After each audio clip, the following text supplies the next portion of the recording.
By 2008, almost half of Sabi Sand was in the firm grip of the Mapogo, and yet there was still land to conquer and prides to take.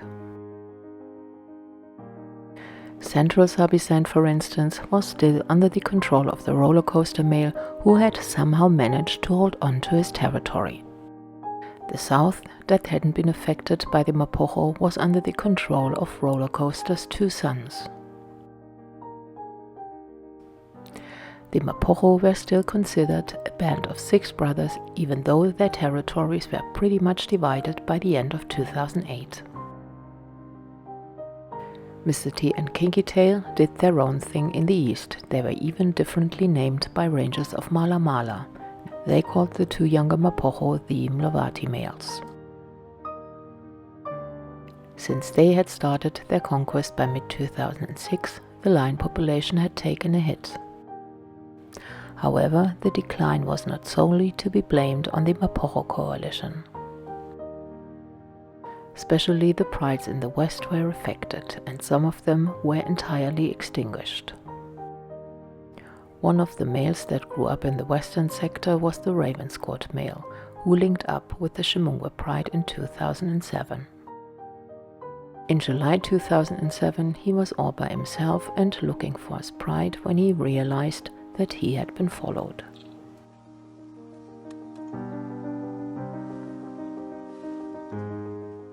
It was the leader of the Mapogo, Makulu, who was hot on his heels.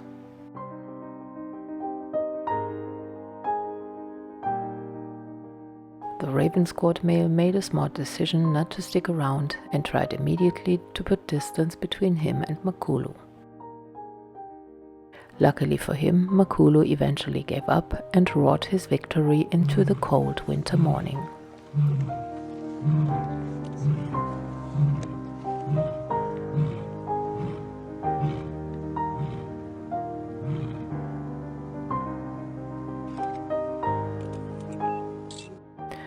The Ravenscourt male had dodged a bullet and was able to reunite with the Ximunghwes and the young male he had formed a strong bond with.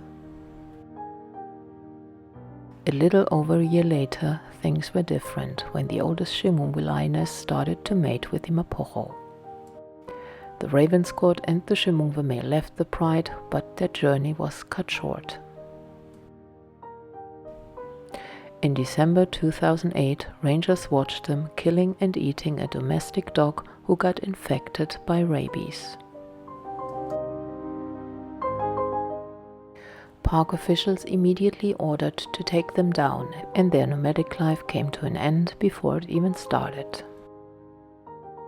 Only a couple of weeks later, disaster struck another pride.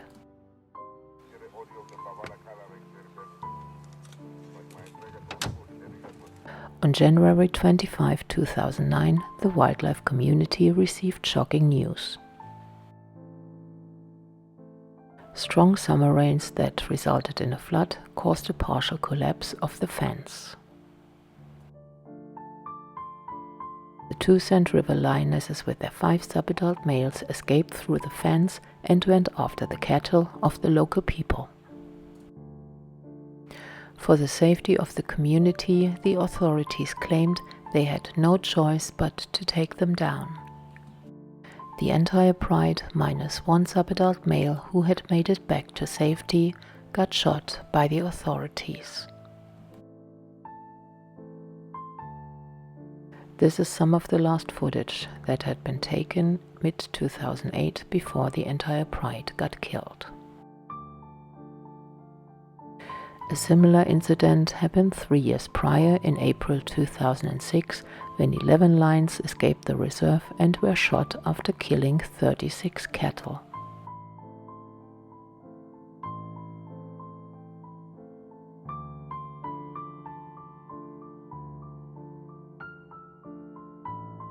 The young Sandriver male that had survived was only 2 years old.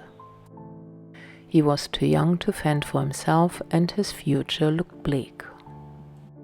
His only chance of survival was to link up with another pride. Rangers watched him trailing the Ottawa pride, but he didn't get accepted. All on his own, he tried to survive by scavenging and feeding on small animals he managed to catch. On April 2009, rangers reported that one of the Mapogo males, who had stolen an impala kill from the Ottawa Pride, shared the bounty with his son.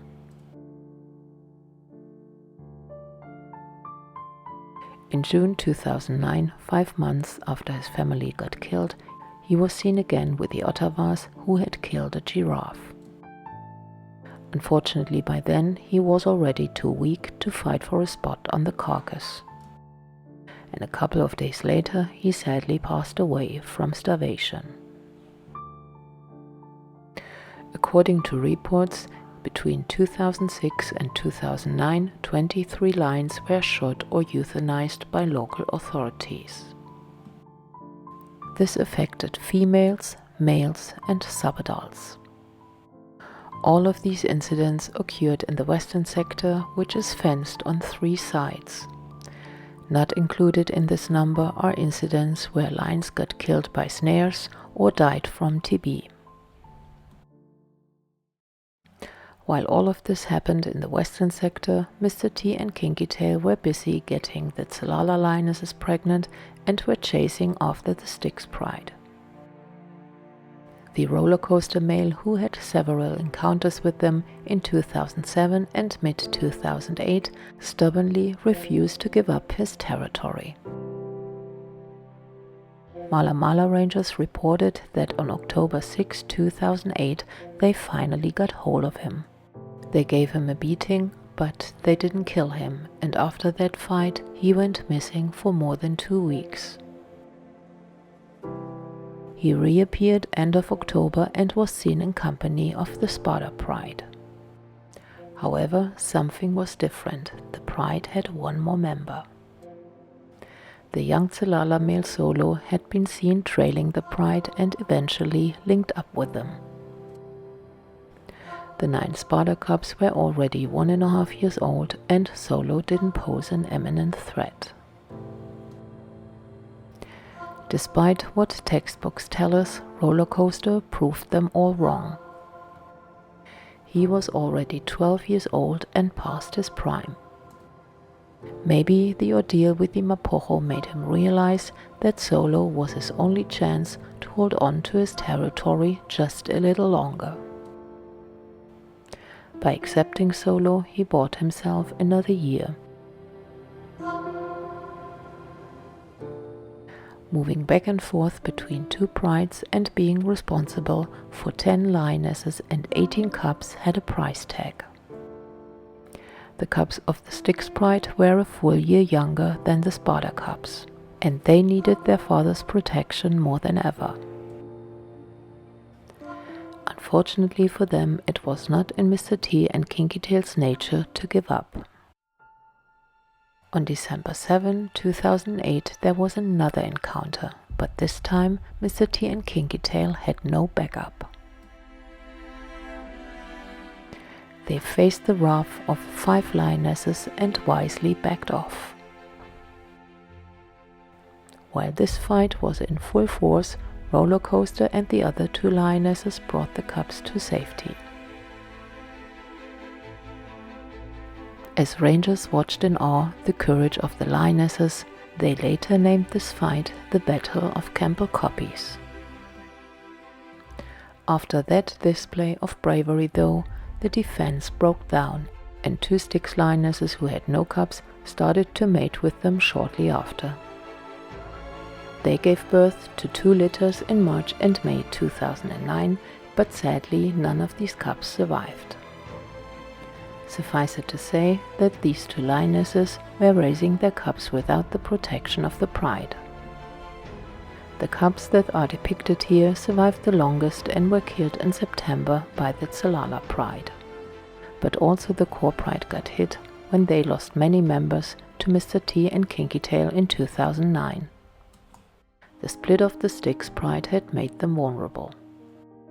On another attack in May 2009, 1 lioness got badly injured and 4 cubs were lost in the process. Shortly after, the injured lioness died, and in August 2009, Mr. T and Kinky Tail killed another Styx lioness while feeding on a hippo kill. This incident was followed by another death in November when Mr. T killed a subadult lioness. By the end of the year, the Styx pride had lost 2 lionesses and 5 cubs. Mr. T and Kinky Tail did not only sire cubs with the Styx breakaway lionesses, they were also the fathers of the Tsalala cubs. The Tsalala pride had 8 cubs, 6 females and 2 males. 4 of these cubs would grow up to adulthood and later become the famous Manyeleti pride. However, despite being fathers, it didn't stop their urge of dominating more prides and siring more cubs. Their natal pride was the next target, and in April 2009 they killed 2 of the subadult Sparta males. After that, the Sparta pride sometimes disappeared for weeks. They were hiding out for the entirety of 2009 to give their subadults a chance to reach some level of independence.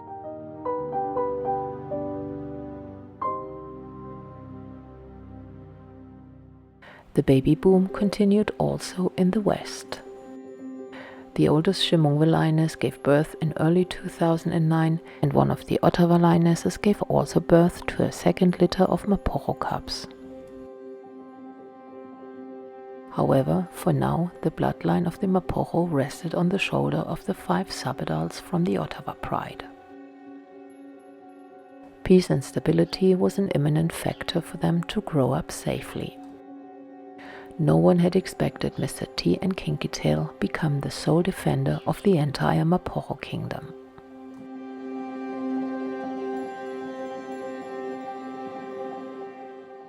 Every male coalition who wanted to go west had to go through Mr. T and Kinky Tail's territory first. In January 2009, they fighted 2 young and strong Manyeleti males. The younger of them got badly injured and suffered a broken leg. He did not survive the ordeal and would die 2 months later. The next opponents they faced were the 3 young Toulon males. These males had come from the south, and their journey took them deeper and deeper into Mala.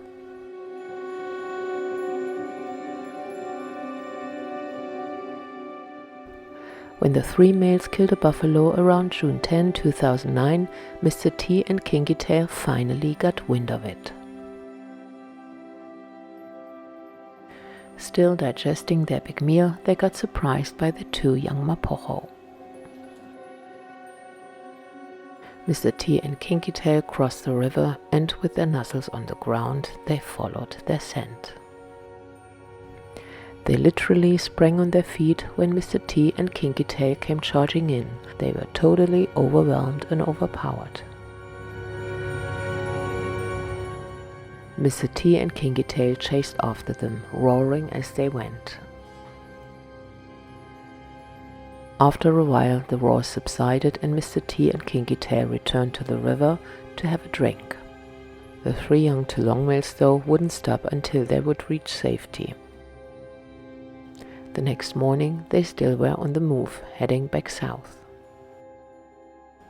Being lucky to survive the encounter, the 3 young Toulon males would a couple of months later go after the territory of the 2 Golfcourse males. And when powers shift, it always has a ripple effect on the line dynamics. A month after they chased the Toulon males out, they clashed with the Gijima males. Those 2 males had come from the north and ventured too far south. Mr. T and Kinky Tail reacted swiftly and chased them all the way back into Manyeleti.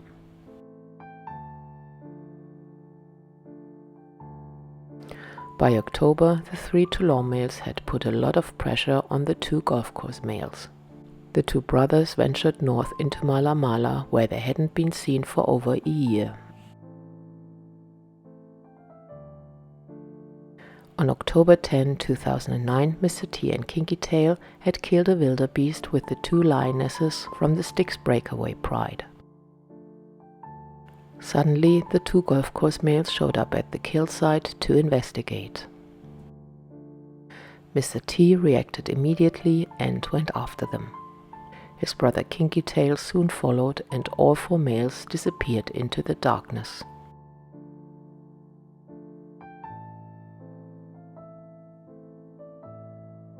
On October 16, the two Golfcourse males were seen again. They had minor scratches and superficial wounds from a fight. However, a month later they would clash again, and this time one of the Golfcourse males wouldn't survive the encounter.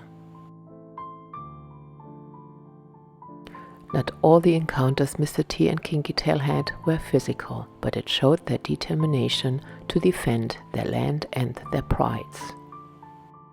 The two young Mapogo had absolutely no concept of fear, even then when they were outnumbered. Their courage and their fearlessness had turned them into kings, and they were most likely feeling invincible.